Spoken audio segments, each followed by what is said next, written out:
And that one is caught by Noah. Doubles him up. And the Mallards win the World Series. Can you believe it? Noah was an amazing player, and they've done it. They come back from a 2-0 deficit in the series, and they win it. Well, you just saw those highlights. It was the Midwest Mallards winning the World Series in 5 games. Noah Daberco, the reason why, but it wasn't an easy series for them. In fact, the Coastal Cobras, who were 4-11 on the regular season, started the year 0-8, were 1 win away from a World Series title, winning the first 2 games of the series. It was incredible, one of the most amazing comebacks ever in MLW history, and after being down 2-0, the Mallards stormed back. Noah Daberco had a home run in all 3 games. Tommy Coughlin's pitching was incredible. He also homered a couple times. Steve McPeak, he caught fire right at the right time at the end of the season. And the Mallards, first expansion team to win an MLW World Series since, well, going back to the first ever season when Kyle Schultz led the Wildcats over the Eagles in the first ever year of the MLW way back in 2010. So, we're going to talk a little about the World Series, then also the end-of-year power rankings, and what I really feel is necessary to do for each of the 6 teams in the league to help improve on the year. So, the Cobras, man, what a story that team was. 4-11 on the regular season, started the year 0-8, and then they come back. Drew Davis at the end of the year sets the record with 160 strikeouts in 2017. Drew Davis, a strong year. They stun the Wildcats, hold the Wildcats, the best team in MLW history, to 1 hit over 2 games. And then, this series, up 2-0, Jack Krause is hitting, Mitch Marvin had another clutch homer, Andy Durand hitting well, and then it just all fell apart. I mean, games 3 and 4, Tommy Coughlin was lights out. That was not the case in Game 5. He surrendered a home run in that game. You really can't forget that. He surrendered a long ball.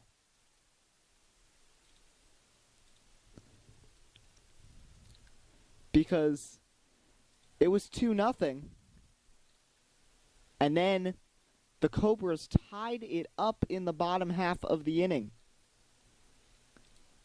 So, not really what you'd expect, but that's what happens. But Coughlin was not on his best game, and Drew Davis pitched well in the 2nd and the 3rd innings. And then things fell apart in the 4th.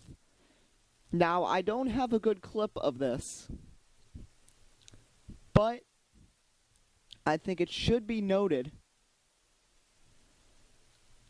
that in the 4th inning, Noah Daberco, who was always known to rattle Drew Davis when he was pitching, had the weirdest batting stance and these weird motions, and he ended up drawing the walk. Then he recovered, and he got McPeak to strike out. But then he walked Tommy Coughlin, and Daberco stepped up with a chance to win it. And that's what happened, and Daberco hit his 5th home run of the series. Drew Davis got easily rattled, and the Mallards win it 5-2. As a Mallards fan, I am very, very happy, but got a feel for these Cobras. We thought this was just the year that everything was just gonna... It was just a strange year all around. First of all, the Western Wildcats have just fallen to pieces this year. The Eagles, coming off of their World Series win, Daniel Schultz is not as dominant on the mound and just can't hit, only 2 home runs all season. And the Eagles get eliminated. Then these 2 teams, the 2 newest teams in the league, and Cobras, of course, the major underdog, with Coughlin and Daberco having World Series experience with the Wildcats in the past. But that's what happens Cobras just were not experienced enough. But now we are going to go through the power rankings that came out at the end of the year, 1 through 6. And we're just going to go through and what these teams have to do. We're going to start at the top, and of course the Midwest Mallards. You got to hope that Tommy Coughlin's back again next season. I mean, he left for 3 years. Hopefully this is his team now, and he'll be back next year. And Noah Daberco, I mean, what a breakout. Probably the most underrated player in the league, being that he's not the star of his team. Tommy Coughlin is the star of his team. That was the big story. And the Mallards, let's also not forget that Dalton Porth, who is also a veteran in the league, he and Coughlin were both supposed to come back, and for whatever reason, Porth only played 3 games this season and was not with the team after early June. So that's why Steve McPeak had to step up. And McPeak, I mean, he's not the best of hitters, but he does not hit for power, but he can hit singles. He's got speed, and he's got that height, speed, and overall athleticism in the outfield that really makes him a force to be reckoned with. So the Mallards, I really don't think there's anything, as long as Tommy Coughlin's back next year. I mean, if you saw on Twitter, I put up a thing about Tommy Coughlin's slider at one point in, I believe that was Game 4. He had this nasty slider to get Jack Krause looking. If he can keep doing that, Mallards are going to be a force to be reckoned with for the future. So I don't have any things that I think they should do. Moving on to the Coastal Cobras, the number 2 ranked team. I mean, was it just bad luck at the beginning of the season? I don't really know what it was. I mean, you do bring in guys, Jack Krause and Marvin was a postseason hero, and Jack Krause as well in the first couple games. Andy Durand probably has one of the most unique swings, but he can hit for contact. He is such a great hitter in this league, and he can hit for a high average. And he hit that game-tying home run in the World Series, gave the Cobras a shot.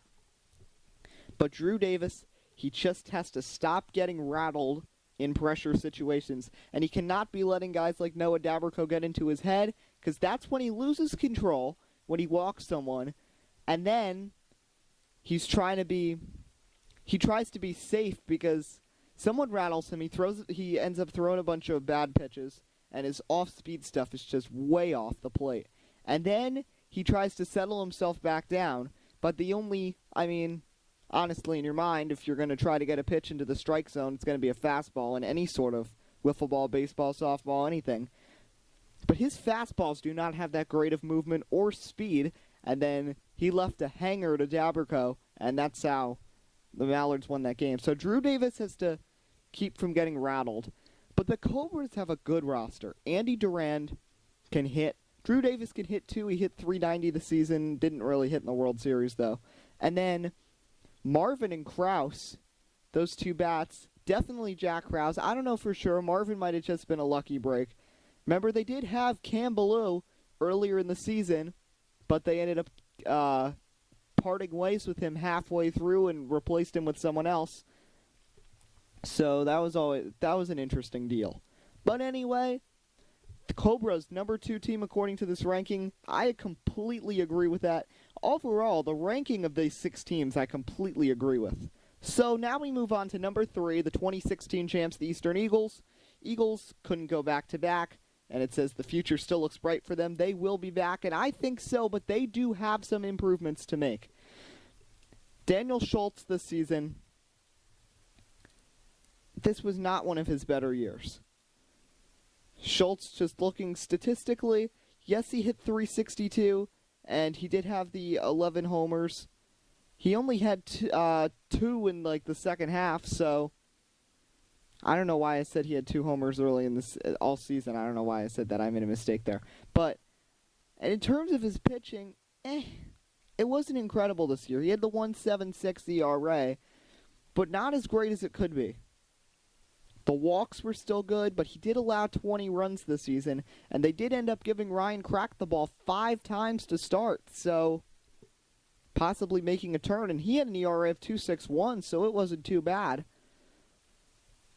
But places to improve. Brennan Schultz, I don't know if he's going to be back. But Daniel Schultz, still, of course, one of the premier pitchers. Ryan Cracked, he's got to get those offensive numbers up a little bit. Only 5 homers this year and only hit 214. But he's still a good piece, especially if he can pitch too. Clayton Price only played 9 games this year, but he did hit .302 with 1 bomb. They just need one more big spark plug, I think, in that lineup. Now, I don't know they'd take Brennan Schultz's spot on the roster, or if he's back next year, or do you cut either Price or Cracked, but Cracked can pitch too, which is another threat, and Clayton Price can't pitch, but he does hit .302 this season, so I don't know. I still think someone like maybe a Zach Whalen would fit in really well with this team. Maybe a Jack Krause with the Cobras, because that lineup is stacked if one of them tries to team up with Daniel to win a championship.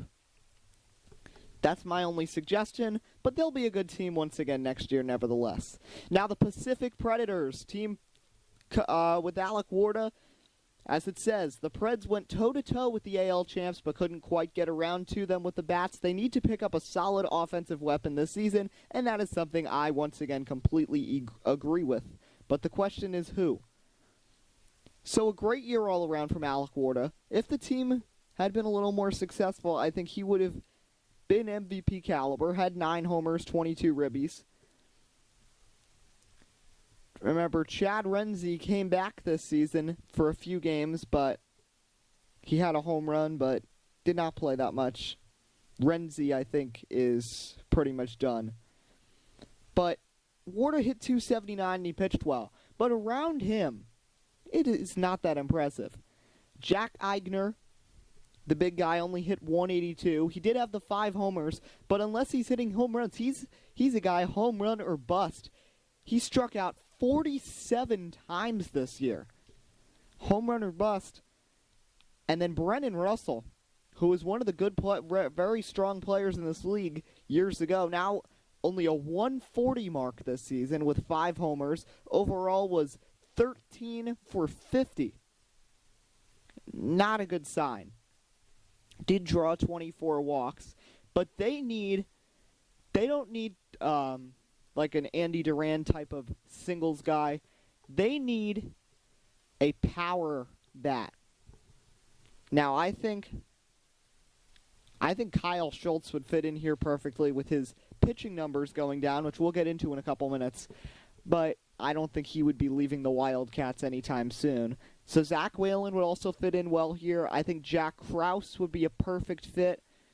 Or one of the guys from the Seahawks. We'll get to the Seahawks in a moment, too.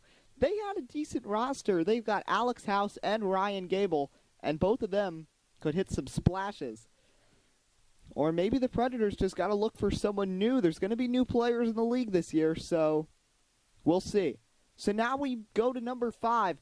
After winning the World Series in 2015, losing it last year, the Wildcats 5th out of 6. The thing that it says, Schultz wasn't his best on the mound and the team scored 0 runs versus the Cobras. This team might have to make some moves. Well, I got into this last week too, and yep, they do have to make some moves.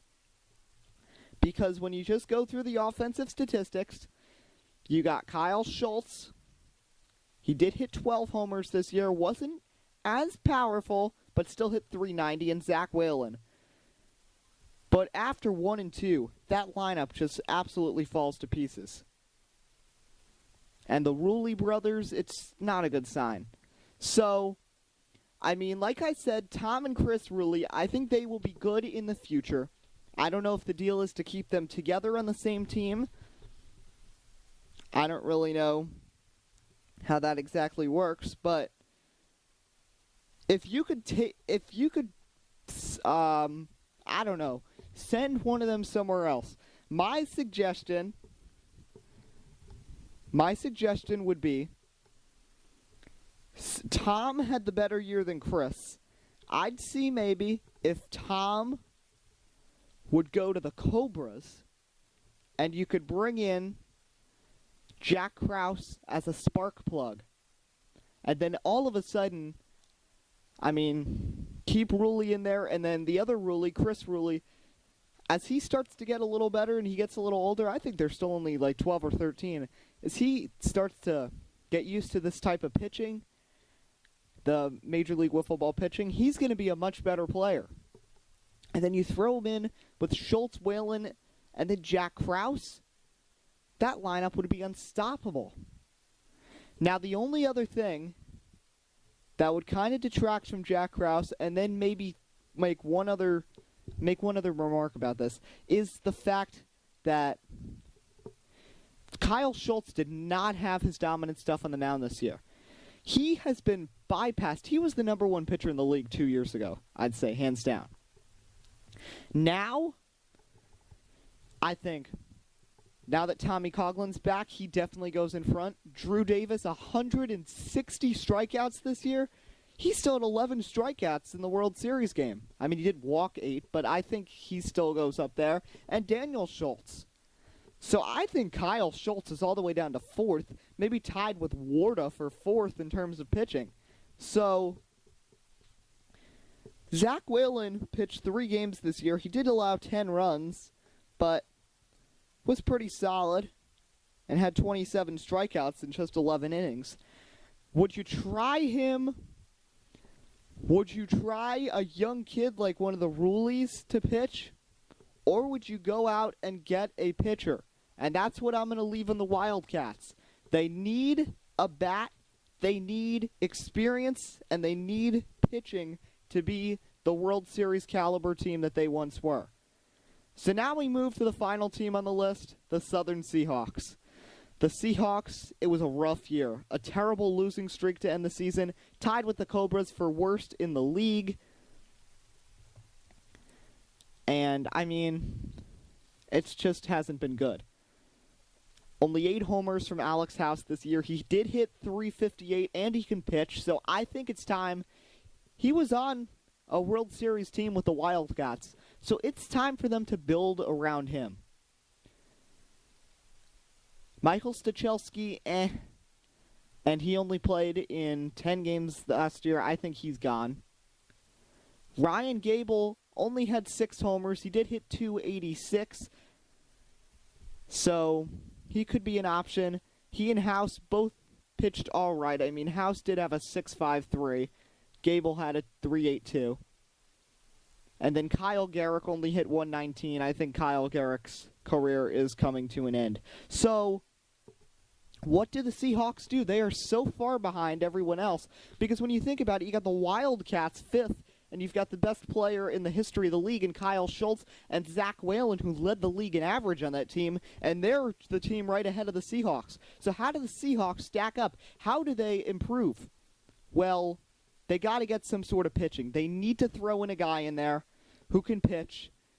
They need to see maybe some of these new guys going into the league, see what they can do if they can bring someone in. They got to see. Or the Eagles have 2 pitchers. They have Daniel Schultz. They have Ryan Cracked. Would they make a deal and bring in Cracked, who could kind of settle things down here on the mound? I'd still like to keep House and Gable, because both of them are spark plugs in the lineup and can pitch. I'd actually make that move. I'd bring in Cracked. House and Gable can both hit.